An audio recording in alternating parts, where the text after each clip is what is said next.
Hi, எல்லாருக்கும் வணக்கம். நவமணி நற்சுவைக்கு உங்களை அன்போடு வரவேற்கிறேன். இன்றைக்கி நான் உங்களுக்கு செஞ்சு காட்ட போகிறது குடல் குழம்பு. ஒரு பாத்திரத்தில் தண்ணி எடுத்துங்க. அதில் கழுவி வச்ச குடலை போட்டுக்கலாம். குடலை நல்லா சின்ன சின்னதாக கட் பண்ணி வாங்கிட்டு வந்துட்டிங்கன்னா க்ளீன் பண்ணுறதுக்கு ஈஸியாக இருக்கும். இதில் இப்போ கொஞ்சம் உப்பு போட்டுக்கலாம்,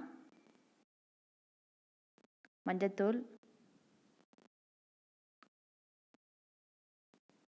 இது ரெண்டும் போட்டு நல்லா கலக்கி விட்டுருங்க. கலக்கி விட்டு நல்லா கொதி வரட்டும். 2 கொதி வந்துச்சுன்னா ஆஃப் பண்ணிவிடுங்க. இப்போ மசாலா ரெடி பண்ணிக்கலாம். அதுக்கு சின்ன வெங்காயம் 1 கப் எடுத்திருக்கேன். ஒரு கடாயில் எண்ணெய் ஊற்றி சின்ன வெங்காயத்தை போட்டு கருவேப்பிலை போட்டுக்குங்க. போட்டு நல்லா வதக்கி விடுங்க. மசாலாவுக்கு நல்லா வதங்கினா தான் டேஸ்ட் நல்லாயிருக்கும். இந்த மாதிரி வதங்கினதுக்கப்புறமா அதில் கறி மசாலா தூள் ஆட் பண்ணியிருக்கேன். ஸ்டவ்வை ஆஃப் பண்ணிவிடுங்க. ஆஃப் பண்ணிவிட்டு அதுக்கப்புறமா இதை மிக்ஸ் பண்ணி விட்ருங்க. சாம்பார் தூள் 1 டீஸ்பூன் போட்டுக்கிறேன். இதை போட்டு நல்லா மிக்ஸ் பண்ணி விட்டுடலாம். ஆறுனதுக்கப்புறம் அரைச்சி எடுத்துங்க. கொதிச்சு வந்துருச்சு. இந்த மாதிரி கொதிச்சு வந்ததுக்கப்புறமா வடிகட்டி எடுத்துக்குங்க. குடல் க்ளீன் பண்ணுறதுக்காக இந்த மாதிரி தண்ணி கொதிக்க வச்சு அதில் போட்டு வடிகட்டி எடுத்துக்கலாம். இல்லாட்டி சுண்ணாம்பு தூள் போட்டு கழுவி அதுலேயும் நீங்கள் வடிகட்டி எடுத்துக்கலாம். பச்சை தண்ணியில் சுண்ணாம்பு தூள் 1 பாக்கெட் கொட்டி அதில் இந்த குடலை போட்டு நல்லா கழுவிட்டு வடிகட்டி எடுத்து வச்சுக்கோங்க. 2 தடவை அந்த மாதிரி பண்ணிக்கோங்க. அப்படி பண்ணிங்கனாலும் குடல் நல்லா சுத்தமாகிடும். இப்போ நான் இது கொதிக்கிற தண்ணியில் மறுபடியும் போட்டு 2 தடவை க்ளீன் பண்ணி எடுத்துக்கிறேன். இந்த மாதிரி கழுவி எடுத்துக்கிட்டிங்கன்னா குடலில் எந்த ஒரு ஸ்மெல்லும் இருக்காது. இப்போ குடல் குழம்பு தாளிச்சு விட்டுறலாம். குக்கரில் நான் வேக வச்சிட்றேன். குக்கரில் எண்ணெய் ஊற்றிட்டேன். எண்ணெய் நல்லா காஞ்சிருச்சு. பட்டை, கிராம்பு போட்டுக்குங்க. சோம்பு கொஞ்சம். நல்லா பொரிஞ்சதுக்கப்புறமா கருவேப்பிலை போட்டுக்கலாம். சின்ன வெங்காயம் கட் பண்ணி வச்சுருக்கேன், அது கொஞ்சம் போட்டாச்சு. அதை போட்டு நல்லா வதக்கி விட்டுடலாம். இப்போ தக்காளி போட்டாச்சு. தக்காளி நல்லா வதங்கட்டும். தக்காளி 1 தக்காளி போட்டுக்கோங்க, நான் கரெக்டாக இருக்கும். இப்போ இஞ்சி பூண்டு அரைச்ச விழுதை போட்டாச்சு. இது நல்லா பச்சை வாசனை போக வரலும் நல்லா வதக்கி விட்டுடலாம்.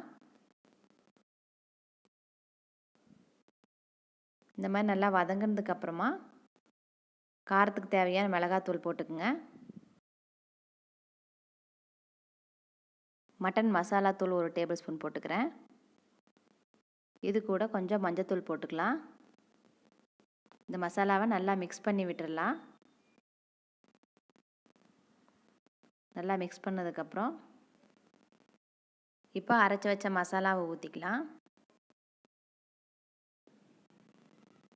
இது நல்லா மிக்ஸ் பண்ணி விட்டுட்டு எண்ணெய் மேலே பிரிஞ்சு வர அளவுக்கு வதக்கிடுங்க. இப்போ இந்த கழுவி வச்ச குடலை போட்டுக்கலாம். குடல் நல்லா க்ளீனாக கழுவியாச்சு. இப்படி செஞ்சிங்கன்னா எந்த ஒரு ஸ்மெல்லும் வராது. குடல் பிடிக்காதவங்க கூட விரும்பி சாப்பிடுவாங்க.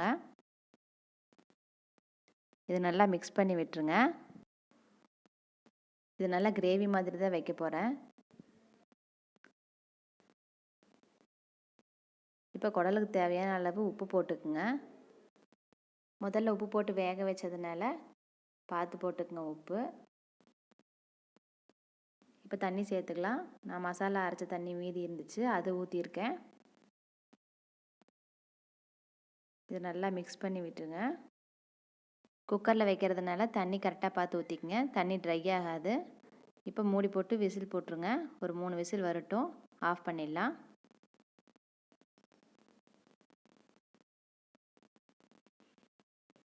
இப்போ 3 விசில் வந்ததுக்கப்புறம் ஆஃப் பண்ணியாச்சு. திறந்து பார்க்கலாம்.